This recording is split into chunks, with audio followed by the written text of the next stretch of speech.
bienvenidos, bienvenidas a esta charla conferencia de nuestro amigo Tonucci. Esta conferencia está enmarcada dentro del proyecto del Ayuntamiento de Santa Lucía, Otro Camino es Posible. Este proyecto lo iniciamos a principios del año pasado, del 2013, porque pensábamos que de alguna manera la situación en la que estábamos viviendo teníamos que intervenir también, porque estábamos en un momento de cambio donde las políticas que se estaban llevando a cabo, que se estaban y se están llevando a cabo, no eran las que nosotros considerábamos necesarias y correctas. Sabemos que la situación en la que estamos viviendo es necesario intervenir, hacer un giro de políticas, pero no precisamente con estas con las que se está haciendo desde el Partido Popular. Ante la situación de recortes y austeridad que estamos viviendo en esta ciudadanía, donde políticas de eliminación de derechos adquiridos, donde nos llevaron también a cabo una reforma laboral innecesaria, donde se empezaron a reducir las pensiones, con el desmantelamiento también del sistema sanitario y educativo público, desde el Ayuntamiento de Santa Lucía, nosotros sabemos que otra forma de gobernar es posible, porque así lo hemos venido practicando durante muchísimos años. Así que nos planteamos iniciar este proyecto para también difundir que otro camino es posible, y decidimos emprenderlo en marzo del 2013. Con nuestro pequeño pero intenso recorrido durante este año pasado, hemos aprendido que el bien común debe ser la estrategia principal para conseguir una sociedad y un mundo más justo e igualitario, con Christian Felber. También Moncho Ferrer, cuando estuvo con nosotros, nos recordó que la solidaridad es una condición necesaria e indispensable que posibilita la convivencia humana y social. Hace poquito tuvimos entre nosotros a Peru Sacia, de la banca Fiare. Nos afianzamos en la idea de una banca ética, donde las actividades económicas pueden tener un impacto social positivo. Proyectos y empresas sociales, medioambientales, culturales y humanitarias. Hoy tenemos con nosotros a Francesco Tonucci, con una conferencia bajo el título Otra educación pública es posible. La concejala Rita Navarro me invitó, me escribió la primera vez, no sé si se equivocó en el título, pero a mí me escribió que el programa vuestro era Otro Mundo es Posible, y que es algo más que otro camino. Y creo que es importante mantener los dos sentidos. Es decir, vamos buscando otros caminos porque necesitamos otro mundo. Esta mañana lo tratamos pensando que otra ciudad es posible. Y hoy, que es posible otra educación. Claro que cuando pensamos en otro, significa que no estamos satisfechos de lo que tenemos. A veces pido a Frato de acompañarme y de ayudarme. Hoy prefiero confiar en algunas anécdotas para comentar los dos pasos de esta mi propuesta.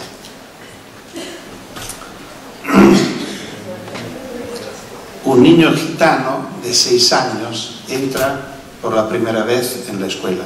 En Italia, los gitanos frecuentemente siguen siendo nómades, por lo cual se mueven mucho y llegan en una ciudad en cualquier momento del año. Y hay una ley que permite a los niños gitanos de entrar en la escuela cuando llegan a la ciudad.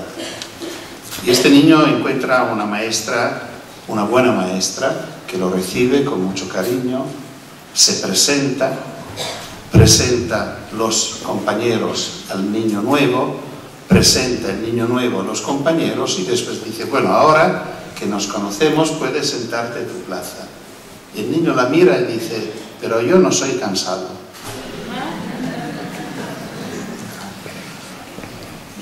Un maestro, un amigo, muy comprometido en la educación científica, me cuenta esta anécdota que le ocurrió a él. Siempre un primero de primaria, pasando por el mercado compra pescados y cuando llega a la escuela reparte un platito cada niño, cada niña, y un pescado adentro. Claro, proponiendo una experiencia de observación científica. Y un niño se pone a llorar desesperadamente. El maestro se acerca, se achica acerca del niño y dice: ¿por qué estás llorando? ¿Qué ocurre? Yo no quiero comerlo. Bueno, pero digo, ¿tú estás acostumbrado a comer pescado crudo? No, pero aquí estamos en la escuela.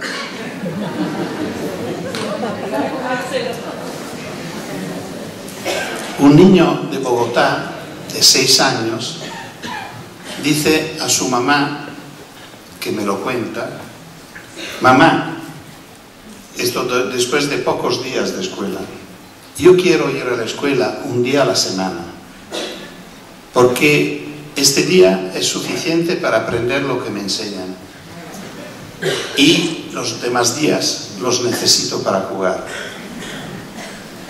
Y por último, lo de Sandro, un compañero de escuela de mi hijo mayor, en secundaria cuando tenía 11 años, 12 años a lo mejor. Sandro es un chico que no ha tenido una vida fácil. Era de una familia pobre, ha tenido muchos problemas y la escuela no era lo mejor para él.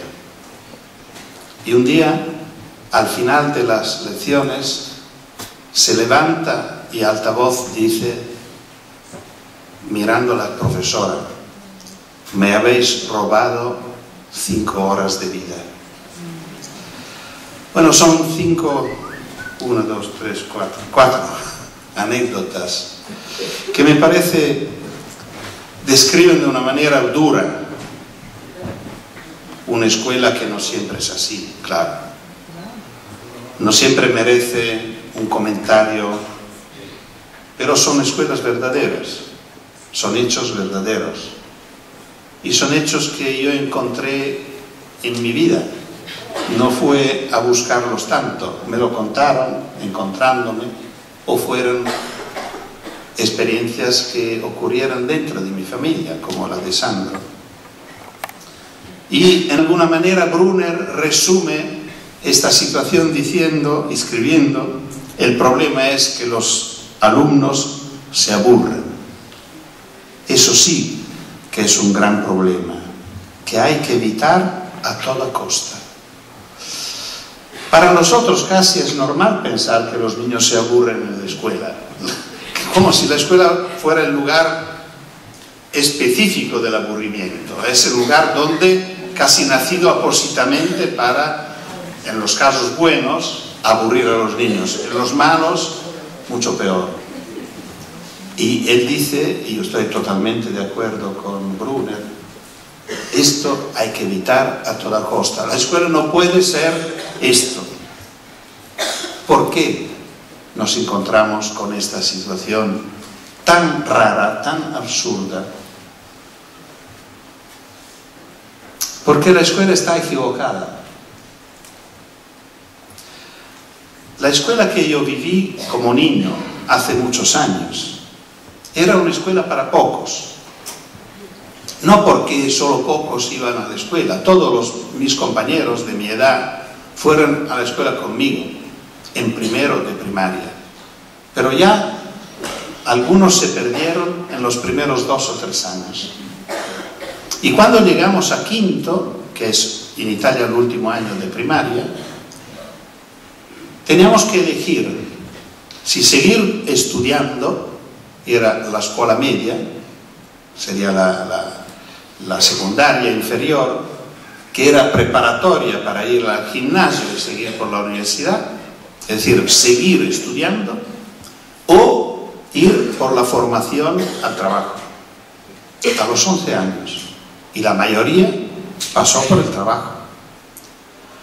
lo cual de los 30 más o menos que empezamos, pasamos a la media, a la secundaria, como 5 o 6 chicos. Chicos porque las chicas estaban en otra parte de la escuela. ¿Quién eran los niños que seguían estudiando? Eran niños que tenían una escuela privada, entre comillas, en su casa. Eran niños que aprendían a leer, no tanto técnicamente, pero como motivación, mirando a sus padres que leían por su placer o por su trabajo, escuchando a los padres que los acompañaban a dormir leyendo libros. Vivían en casa con libros. En mi casa no había ni un libro. Habían bibliotecas a veces. Eran familias acostumbradas a escuchar música. Iban a teatro, conciertos, viajaban. Discutían de lo que ocurría en el mundo. Eran familias donde se discutía de historia contemporánea, con los amigos, discutiendo de política, de lo que estaba ocurriendo. La geografía era la geografía de los viajes. Es decir, las bases culturales la ofrecían las familias. ¿Y qué pedían estas familias a la escuela? De completar esta formación, enriquecerla. Era una escuela de completamiento. Así se puede entender por qué esta escuela se preocupaba de darnos nociones de historia lejana. Los fenicios, los griegos, que para nosotros eran cosas misteriosas. Solo el maestro nos anunciaba estas novedades. No había ni internet, ni Google, ni enciclopedias. Por esto se entiende la geografía exótica. Yo tenía 2 notas de lengua, una de italiano y una de caligrafía.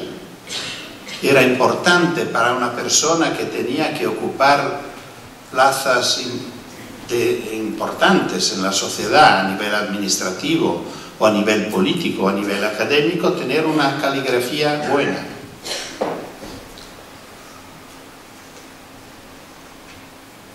Pasan pocos años y hay una revolución fundamental. En Italia, en el año 63, hay la revolución de la escuela media única. Es decir, la escuela obligatoria hasta los 14 años para todos. Esto cambia todo. Esto es una ganancia enorme de la democracia. Se reconoce el derecho al estudio. Pero falta una cosa. Que la escuela se interrogue diciendo, ¿y ahora qué hago? ¿Cómo puedo ponerme como escuela para todos, siendo una escuela para pocos? Esto la escuela no lo sabe, no se da cuenta y no lo hace. Y hasta ahora no lo ha hecho. Esto creo que es la trampa, esto creo que es el problema. Estamos ofreciendo a todos una escuela para pocos.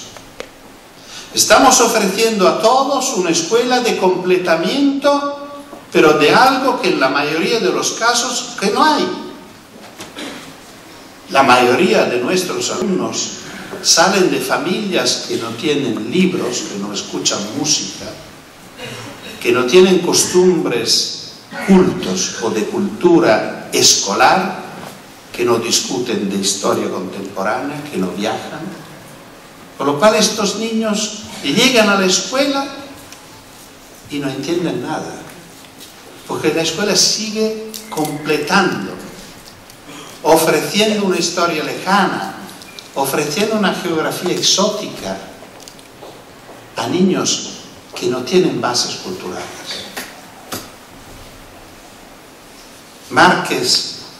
Gabriel García Márquez escribe: creo que se nace escritor, pintor o músico. Se nace con la vocación y en muchos casos con las condiciones físicas para la danza, el teatro, y con un talento propicio para el periodismo escrito, entendido como género literario, y para el cine, entendido como una síntesis de la ficción y la plástica. Esto quiere decir que cuando un niño llega a la escuela primaria, puede ir ya predispuesto por la naturaleza para alguno de estos oficios, aunque todavía no lo sepa. Y tal vez no lo sepa nunca, pero su destino puede ser mejor si alguien lo ayuda a descubrirlo. No para forzarlo en ningún sentido, sino para crearle condiciones favorables y alentarlo a gozar sin temores de su juguete preferido. Creo con una seriedad absoluta que hacer siempre lo que a uno le gusta, y solo eso, es la fórmula magistral para una vida larga y feliz. Aparece esta palabra mágica, la felicidad. Una palabra que todos los padres consideran como básica. Cuando nace un hijo, todos los padres esperan que sea feliz. Y lamentablemente esta palabra no encaja con la escuela. Que los alumnos sean felices y que se preparen a ser felices en la vida. Gabriel García Márquez habla especialmente de las artes, pero no es solo un tema de artes, es un tema de tantos lenguajes. Y Loris Malaguzzi, que fue el director y el inventor de las escuelas de Reggio Emilia, un gran amigo que hemos perdido hace 20 años, y justo el otro día estaba en Reggio Emilia para recordarlo. Loris escribe esta poesía: el niño está hecho de 100. El niño tiene 100 lenguas, 100 manos, 100 pensamientos, 100 maneras de pensar, de jugar, de hablar, 100, siempre 100. Maneras de escuchar, de sorprenderse, de amar, 100 alegrías para cantar y entender, 100 mundos que descubrir, 100 mundos que inventar, 100 mundos que soñar. El niño tiene 100 lenguas y demás 100, 100 y 100, pero se le roban 99. Esto es el problema. El problema es que muchas veces en la escuela, en lugar que favorecer el desarrollo de cada uno de los alumnos, se le roban 99 lenguajes. Por lo cual se salva solo este 10% que tiene el lenguaje que la escuela quiere. Y esto es contra de la ley. Claro, ahora en España cuando se habla de ley solo se piensa a la última. Hay otra ley que vale más. Vale más en el sentido no solo porque nos gusta más, sino porque tiene un valor jurídico más alto. Y es la Convención de los Derechos del Niño. Valdría la pena volver a estudiar esta gran propuesta revolucionaria que nace el 20 de noviembre del 89 y este año cumple 25 años, y que el artículo 3 dice que cuando los derechos que se reconocen en esta ley entran en conflicto con otros, prevalecen. Por lo cual, esta ley que en el año 90 España asume como ley nacional española, tiene un valor más alto de las otras leyes. No olvidarlo nunca. Vale más. ¿Y qué dice? El artículo 29 dice: los Estados partes convienen que la educación del niño deberá estar encaminada a desarrollar la personalidad, las aptitudes y las capacidades mentales y físicas del niño hasta el máximo de sus posibilidades.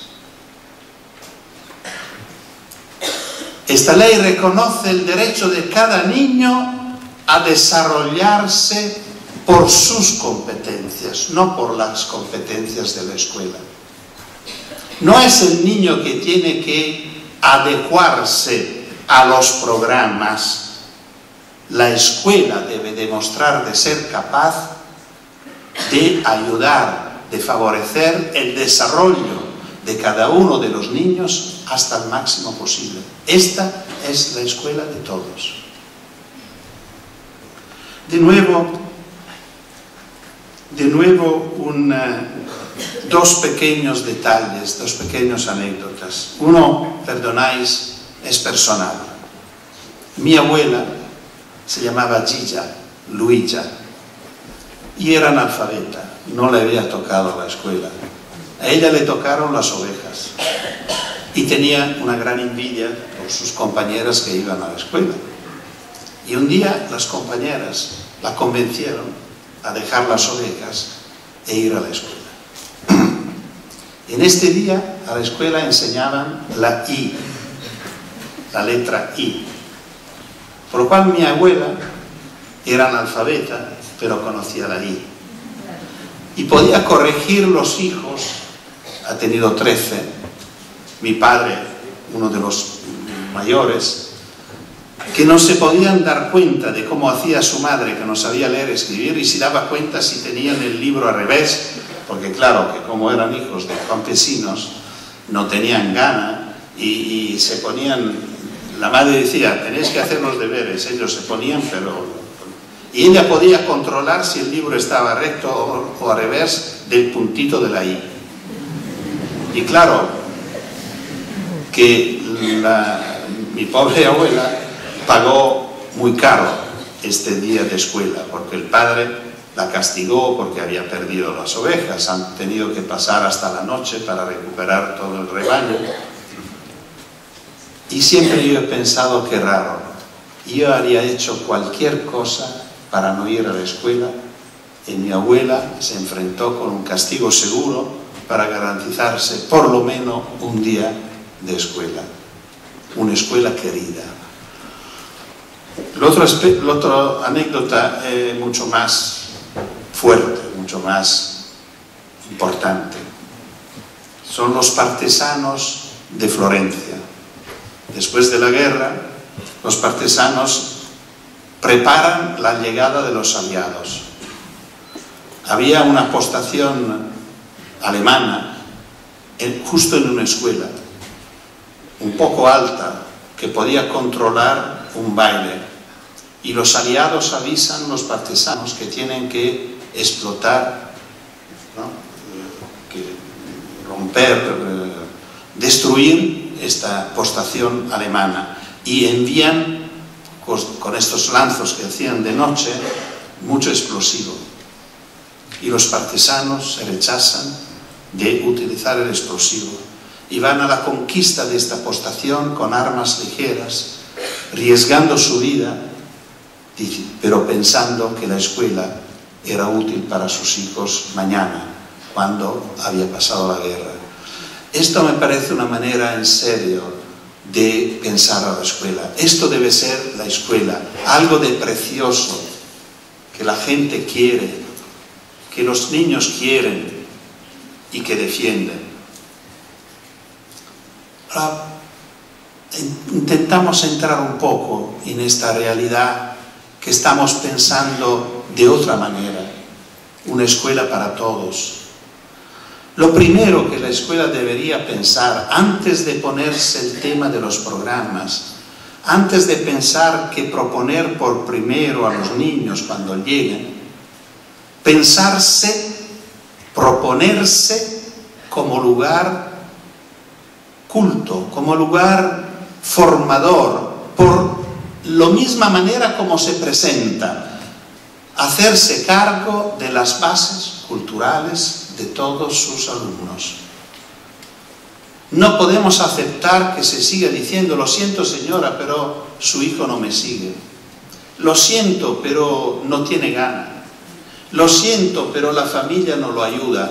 Nosotros necesitamos de una escuela pública de calidad para los tontos, para los que no tienen buena voluntad, para los que no tienen una familia atrás. Estos necesitan una escuela pública de calidad.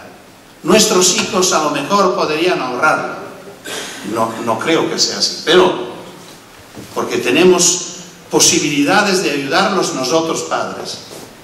Pero la mayoría de los alumnos o tienen la escuela de este nivel o no tienen nada. Y se quedan al lado de la vida, al lado de la sociedad. Las bases culturales, ¿qué significa? Lo que decía antes, un lugar rico, un lugar bello.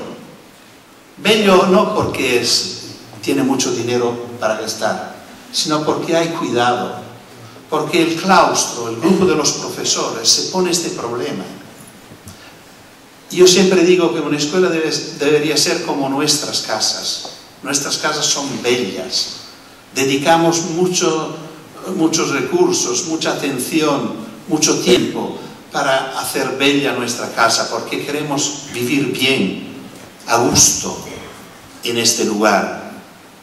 Debería ser igual la escuela, no descuidada, no vacía, con estos pasillos abandonados, con estas entradas que no se entiende por qué, con estos patios que parecen plazas de toros.